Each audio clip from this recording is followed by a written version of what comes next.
नमस्कार, शुभ दिन।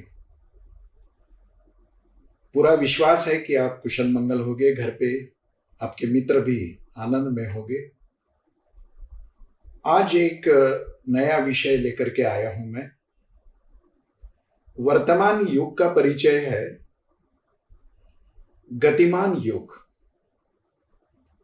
हर कोई दौड़ता है। विडंबना यह है कि किस ओर दौड़ रहे हैं इसका किसी को पता नहीं, पर हर जगह देखते हैं कि दौड़ते हैं हम। इंस्टेंट इरा है। पढ़ाई भी हमें जो करनी है वह रन एंड रीड के हिसाब से करनी है। शांति से बैठकर पढ़ना मानो हम भूल गए। खाना भी हमें इंस्टेंट चाहिए, फास्ट फूड जिसको कहते हैं। हर चीज 2 मिनट में। आज बोया, कल हमें फल चाहिए। गति तो ठीक है अपनी जगह पे, पर प्रगति की चर्चा होनी चाहिए। नहीं तो गति का ध्यास मन में लेते हुए हम अधोगति की ओर जाएंगे। तो प्रगति, क्या अंतर है इसमें? प्रगति में एक विशेष अहम गुण हमारे व्यक्तित्व में लाना चाहिए, तब जाके कि प्रगति हो सकती है। वरना दौड़ते रहेंगे, ना रास्ते का ठीक पता, ना मंजिल का पता। तो एक विशेष गुण हमें अर्जित करना है, और वो गुण है धीरज। आज हर जगह होड़ सी लगी है और धीरज की बात मानो लगभग भूल गए हम। धीरज का मतलब है पेशेंस। अगर धीरज से हम काम लेते हैं, थोड़ी प्रतीक्षा की शक्ति बढ़ाते हैं, तो जीवन में सफलता के साथ स्वास्थ्य और आनंद के भी धनी होते हैं हम। आजकल श्री राम जी की चर्चा हर जगह शुरू है। राम जी के जीवन की तरफ हम देखते हैं तो ये गुण विशेष रूप से हमारे सामने आता है। कितना धैर्य, कितना धीरज, कितना पेशेंस था। हम तो राम जी की पूजा करेंगे, आरती उतारेंगे, प्रसाद बांटेंगे। राम जी के नाम पर जो हमें करना है सब करेंगे, पर राम जी के गुणों की ओर हम अनदेखी करेंगे। तो धैर्य को, धीरज को, पेशेंस को अध्यात्म में तप कहा गया है। तो जीवन में सफलता के साथ आनंद और स्वास्थ्य पाने के लिए तपश्चर्या करनी है। राम जी ने करी। वो प्रसंग मैं आपको याद दिलाता हूं, जब उनको राज्याभिषेक होने वाला था, सारी तैयारी हो चुकी थी और माता कैकेयी से बुलावा आया। राम जी मिलने के लिए गए और वहां जाने के बाद उनको पता चला कि कोई राज्याभिषेक होने वाला नहीं है, बल्कि 14 वर्षों तक वन में जाना आवश्यक हो जाएगा। माता कैकेयी ने कह दिया। दशरथ जी मौन रहे, लेकिन मौन ही एक सम्मति थी, अनुमति थी। और राम जी बड़े शांति से ये सब सुनते थे। थोड़ा विचार करिए, कल हमें राज्याभिषेक होने वाला है, चारों तरफ इसका ही चर्चा शुरू है, और अचानक से ये वार्ता हमें समझती है कि राज्याभिषेक की बात तो छोड़ दीजिए, 14 वर्षों तक वनवासी होना है आपको। नाराज नहीं हुए, गुस्सा भी नहीं हुए, कोई ऐसी अनुचित प्रतिक्रिया उन्होंने व्यक्त नहीं की, अपितु माता का चरण स्पर्श करके उन्होंने कहा कि मां, मेरे बारे में कितना सोचती हो तुम, मेरे कल्याण के विषय में तुम्हारे मन में कितनी आस्था है। वरना ये मनुष्य का जीवन प्राप्त होने के बाद ये राजनीतिक गलियारों में ही मैं घूमता रहता। पर आपके मन में मेरे कल्याण के बारे में इतना विचार है कि आपने सोचा कि ऋषि मुनियों के, साधु संतों के साथ अपने पुत्र को रहना चाहिए, और अल्पकालिक सत्संग नहीं, लगातार 14 वर्षों तक रहना है। तो मां, मैं बड़ा भाग्यशाली पुत्र हूं कि आप जैसी कल्याणकारी, कल्याणमयी मां हमें प्राप्त हुई है। क्या यह धीरज नहीं था? क्या यह पेशेंस नहीं है? तत्पश्चात माता कौशल्या जी को मिलने गए। वो बड़ी उत्साह में थी। वो आरती उतारना चाहती थी, थोड़ा लाड़ प्यार करना चाहती थी। बड़ा आनंद था कि कल से अपना पुत्र राजा बनेगा, युवराज बनेगा। और जैसे ही श्री राम जी ने वहां जाकर के ये नया परिवर्तन, नई घटनाएं सुनाई, तो कौशल्या बड़ी व्यथित हुई, रोने लगी, गुस्सा भी आया। पर राम जी अटल रहे। उन्होंने अपने माता को भी समझाया कि माता, अब दुखी क्यों हो रही है? 14 वर्षों के पश्चात तो मैं आऊंगा। धीरज व्यक्तित्व को बड़ा तेजस्वी बना देता है।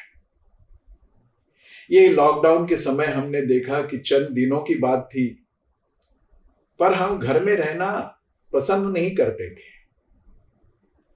बड़े ऊब जाते थे, कोई धैर्य ही नहीं। कई लोगों ने तो ये सारे बंधन है तोड़ करके बाजारों में भीड़ करी। क्या हो गया? सबको भुगतना पड़ा, फैली महामारी। धैर्य की बहुत अहमियत है अपने जीवन में, और धैर्य से ही सारी सफलता, आनंद और स्वास्थ्य की प्राप्ति होती है। था क्या राम जी के पास जब वनवास में थे? माता जानकी का हरण हुआ था और रावण जैसे एक महासम्राट के साथ युद्ध अटल हो गया था। राम जी के पास तो था कुछ नहीं। फिर विभीषण जी ने पूछा कि यह बड़ी विषमता की लड़ाई है, ये युद्ध कोई न्याय युद्ध नहीं है। रावण के पास तो रथ है, सारे आयुध है, बड़ी सुरक्षा व्यवस्था है, और हम तो नंगे पैर, आपके पास रथ भी नहीं, शस्त्राण भी नहीं, तो जीतेंगे कैसे? तो राम जी ने बताया कि रावण के पास रथ है, सब साधनों से लैस है, लेकिन ऐसे रथ से विजय नहीं हो सकते। विजय के लिए एक अलग रथ की आवश्यकता है जो मेरे पास है। पूरा वर्णन तो बहुत ही विस्तार से करना पड़ेगा, लेकिन संक्षेप में जहां तक हमारा आज के विषय का संदर्भ है, तो राम जी ने विभीषण को कहा कि मेरे पास एक ऐसा रथ है जिसके 2 पहिए हैं। वो पहिए कौन से हैं? सौरज धीरज तेहि रथ चाखा। मेरे रथ को जो 2 पहिए है, 2 चक्र है, एक है शौर्य, दूसरा है धैर्य। सौरज धीरज तेहि रथ चाखा। मेरे पास ऐसा एक रथ है कि एक पहिया धीरज का है, पेशेंस का है, और एक शौर्य का है। क्या हमने कभी ये बात ध्यान में ली? मात्र सब साधनों से लैस रथ होने के कारण हम सफलता नहीं पा सकते हैं। देखना चाहिए कि हमारे पास शौर्य है क्या? किसी भी स्थिति में अडिग रहकर हम लड़ सकते हैं क्या? और लड़ने के लिए जब हम उठ खड़े हो जाते हैं तो आसानी से यश की प्राप्ति नहीं होती है, थोड़ा धीरज रखना पड़ता है। ये पेशेंस व्यक्तित्व का बड़ा शक्ति स्रोत है। पुराने जमाने में, युगों में ऋषि मुनि तप करते थे, तो क्या साधन होते थे उनके पास? सारी प्रतिकूल अवस्था होने के पश्चात भी वो बिल्कुल टस से मस हुए बिना तप करते थे। तो जीवन भी एक तपश्चर्या है, और इस तपश्चर्या में हमें अगर सफल होना है तो धैर्य की आवश्यकता है। वर्तमान युग में अगर किस एक बात की कमी है तो पेशेंस की कमी है। घर पे बच्चे कोई चीज मांगते हैं तो तुरंत उनको मिलनी चाहिए। अगर नहीं मिली तो नाराज हो जाते हैं, गुस्सा करते हैं, पढ़ाई वढ़ाई छोड़ दे करके हंगामा मचाते हैं। पेशेंस होना चाहिए। अगर मांगने के बाद तुरंत कोई चीज मिल जाती है तो उसकी कीमत नहीं रहती। एक बहुत ही बढ़िया गजल है, जिंदगी जादू का खिलौना है, मिल जाए तो मिट्टी, न मिले तो सोना है। अगर मांगने के बाद तुरंत कोई चीज मिल जाती है ना तो उसका कोई महत्व नहीं रहता है। पेशेंस चाहिए। छोटी छोटी बातें होती है तो घर में महाभारत सा माहौल बनता है। अगर शांति से हम सोचे कि क्या हो गया, आज झाड़ू पोछा करने वाली नहीं आने वाली है, तो बस रसोई में बर्तन जोर जोर का आवाज निकालना शुरू कर देते हैं। कहीं जाना है और हमें लेकर जाने के लिए जो कोई बंदा आने वाला था वो थोड़ा देरी से आ गया, नहीं आना चाहिए पर आ गया, तो इतने आग बबूले हो जाते हैं मानो जीवन की सारी लड़ाई हम हार गए। तो आगे का सारा सफर है ना हमारे हाथ से चला जाता है, छूट जाता है, उसका कोई आनंद नहीं आता है।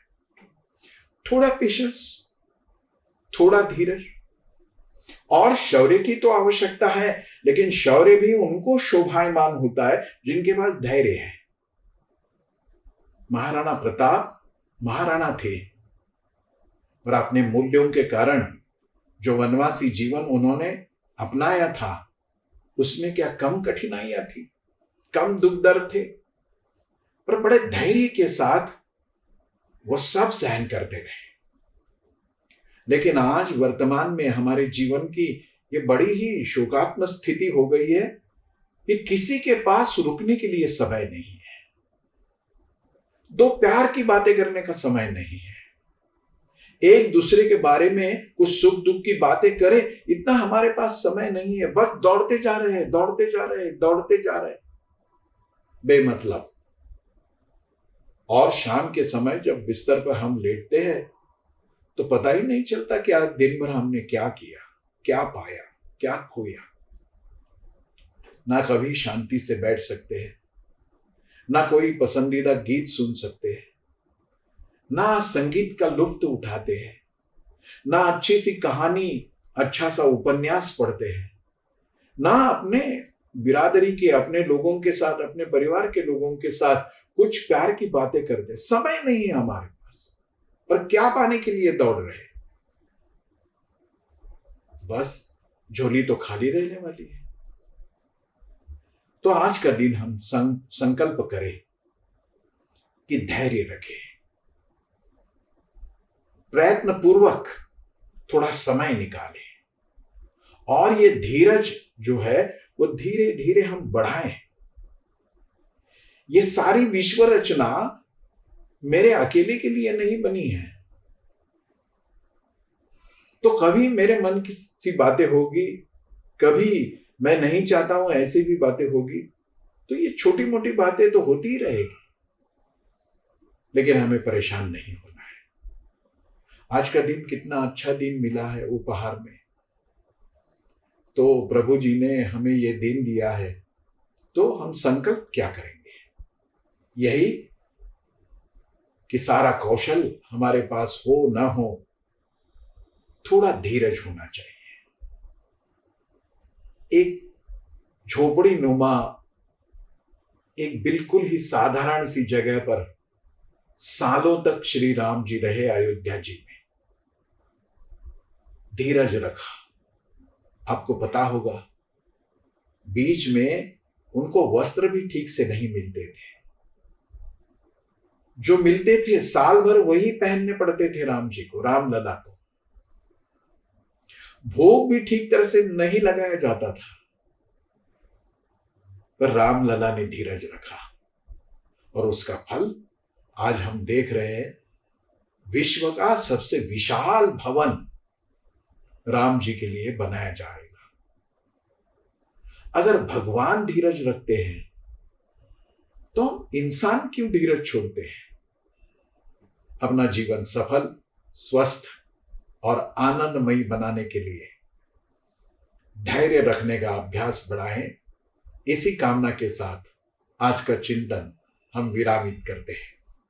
धन्यवाद।